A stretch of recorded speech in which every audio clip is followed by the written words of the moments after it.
सास का आदान प्रदान। वह दूसरे की थाली में घी ज्यादा दिखता है, कहावत है ना। तो उसी कहावत से प्रेरित होकर ये कहानी सुने। मीरा अपनी सहेली सीमा से कहती है, क्या रे सीमा, तेरे जैसी सास भगवान सबको दे। कोई रोक टोक नहीं, कोई बोलियां नहीं, आराम से रहती है और आराम से रहने देती है। एक मेरी सास है। माना कोई रोक टोक नहीं है, लेकिन दूसरी कई परेशानियां हैं जो मेरी सास के साथ है, तू नहीं समझेगी। चल अच्छा रखती हूँ, ननद आई है, उसकी खातिरदारी करनी है। मीरा सीमा की सास से काफी इम्प्रेस रहती है। फिर एक दिन सीमा मीरा के घर किसी काम से जाती है। मीरा की सास कहती है, हाँ भाई सीमा, क्या करने आई है? घर में कोई काम धाम नहीं है क्या? सीमा को तो शौक लगता है, ऐसे कोई कैसे बोल सकता है। आंटी, मैं कौन सा कुछ लेने आई हूँ, देने ही तो आई हूँ। ये अचार बनाया था। तभी मीरा आ जाती है। अरे तू अचार लाई है? तेरी सास ने कुछ कहा नहीं?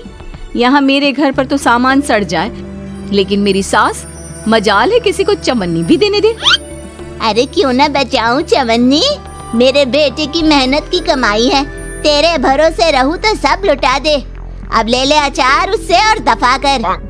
मीरा सीमा से अचार लेकर उसे बाहर तक छोड़ने जाती है। अरे यार, तेरी सास तो बहुत अच्छी है। क्या बात कर रही है? कितनी तो बेइज्जती करती तेरी, लेकिन फिर भी तुझे मेरी सास अच्छी लगी। मेरे घर आजा कभी, मेरी सास को देखेगी ना तब पता चलेगा। अरे इससे ज्यादा बुरा क्या हो सकता है।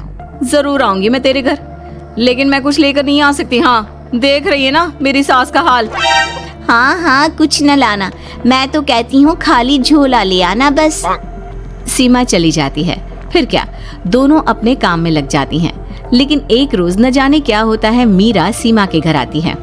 सीमा की सास कहती है, अरे सीमा, देख तो कौन आया है, तेरी सहेली मीरा। मीरा, आज कैसे यहाँ पर? आजा आजा। और ये हाथ में क्या है तेरे? क्या मतलब? कुछ नहीं आंटी जी, ये तो खाली थैला है। वो क्या है ना, मंडी जा रही थी तो सोचा मीरा से मिलती चलूं। अरे काहे को मंडी जाना, कल ही मेरा बेटा सब्जी लेकर आया है।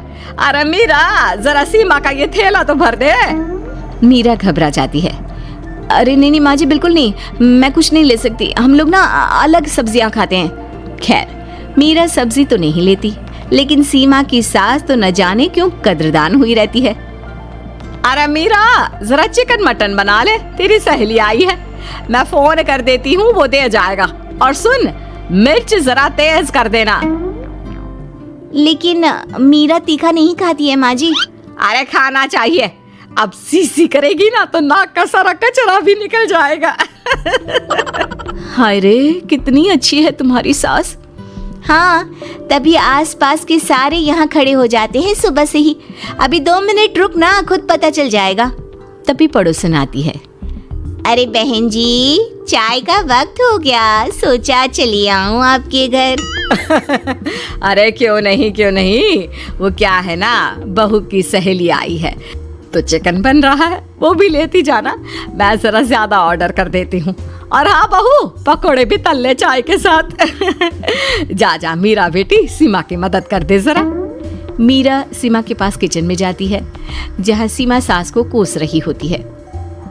घर में कितनी मुश्किल से सब्जी और राशन आता है, लेकिन ये नहीं समझेंगी। अरे पिछले महीने भी 2 बार राशन लाना पड़ा था, लेकिन ये है कि सच्ची यार, फिर भी तू लकी है। तेरी सास कम से कम मेरी सास की तरह तो नहीं है। मीरा कुछ देर रहकर वहां से चली जाती है। दोनों बहुएं किसी तरह सास के साथ दिन काट रही थी कि एक दिन सीमा कहती है, नहीं नहीं माँ जी, बस करिए, तंग आ गई हूँ मैं आपसे। मैं अब आपके साथ नहीं रह सकती। एक बार, बस एक बार आप मेरी सहेली मीरा की सास की तरह बनकर देखिए। अरे कितनी अच्छी इंसान है वो, कितना सोचती है घर के लिए। दूसरी तरफ मीरा, माँ जी कैसी हैं आप?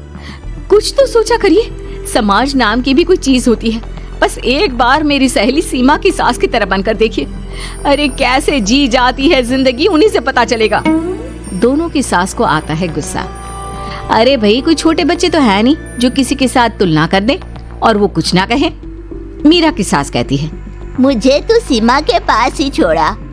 सीमा की सास कहती है, तू ना मुझे मीरा के पास ही छोड़ दे। दोनों एक दूसरे से सलाह करती हैं और सासों का किया जाता है आदान प्रदान यानी एक्सचेंज। अगली सुबह मीरा की बदली हुई सास। अरे मीरा, मेरी बेटी आ रही है। मीरा को तो आदत थी कि घर का कोई भी आए दमड़ी ना निकले, ना कुछ बनाना ना कोई लेन देन। अच्छा माँ जी ठीक है, कोई बात नहीं। अरे कैसा कोई बात नहीं, अरे लाओ 16 तरह के पकवान और ननद को देने के लिए सीधा निकालो। सीधा समझती हो ना?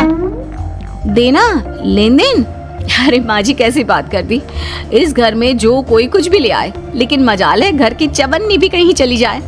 अरे ये तो परंपरा ही नहीं है इस घर की। बाकी खाना हो तो रोटी दाल बना देती हूँ। रोटी दाल तो मेरी बेटी दुख में भी नहीं खाती, तो मायके में क्यों खाए। मैं अभी चिकन मटन पनीर और दाल ऑर्डर कर रही हूँ, सब बना देना। लेकिन मेरी तो आदत ही नहीं है इतना सारा खाना बनाने की। नहीं नहीं माँ जी, मुझे तो माफ करें। अरे कैसी बात कर रहे हैं, तेरी सास की बेटी नहीं आती थी क्या? आती थी ना, खूब आती थी, लेकिन मजाले की सास कुछ एक्स्ट्रा कर दे। माँ जी देखिए, मेरी तो ये आदत नहीं है। दूसरी तरफ सीमा। माँ जी, वो मेरे मायके से लोग आ रहे हैं, तो मैं जरा उन लोगों के लिए कुछ बना लेती हूँ। क्यों क्यों बना लेती हो? दाल रोटी बनी है ना, साथ में अचार रख देना। वैसे आ क्यों रहे हैं बेटी के घर? सीमा को तो बहुत बुरा लगता है। कहाँ तो उसकी सास पड़ोसी के कुत्ते को भी घी की रोटी खिलाती है, और कहाँ ये मीरा की सास जो उसके मायके वालों के लिए सूखी रोटी अचार रख देने की बात कर रही है। वो मेरी भाभी आई है ना, नई, तो शादी के बाद भाई पहली बार आ रहा है। हाँ तो उन लोगों को बोल दो, हमारे घर का रिवाज है सास के लिए 10 साड़ी हार और सजावट का सामान लेकर ही आना, समझे? सास तो बोली जा रही थी, लेकिन सीमा को कुछ समझ में नहीं आ रहा था कि वो क्या करे। सीमा का पति। अरे सीमा क्या हो गया, तुम्हें तो माँ से बिल्कुल ऑपोजिट चाहिए थी ना। कहाँ माँ हर किसी के आओ भगत में तुम्हें लगा कर रखती थी, लोगों से खूब मिलती, घर का सामान बांटा करती थी। अरे याद है ना, तुम्हारे घर वाले आते थे 1 पैकेट लेकर और जाते थे पूरे 10 थैले के साथ। अब आएंगे 10 पैकेट लेकर और जाएंगे खाली हाथ। सही है। नहीं, मुझे नहीं चाहिए ऐसी सास, ये सब तो मुझे पता ही नहीं था। सीमा घबराकर मीरा की सास को लेकर उसके घर जाती है, जहाँ मीरा। सीमा ले जा अपनी सास भाई। हाँ, मैं भी तेरी सास वापस ही देने आई हूँ। चलो मम्मी जी, मेरे लिए तो आप ही सही हो।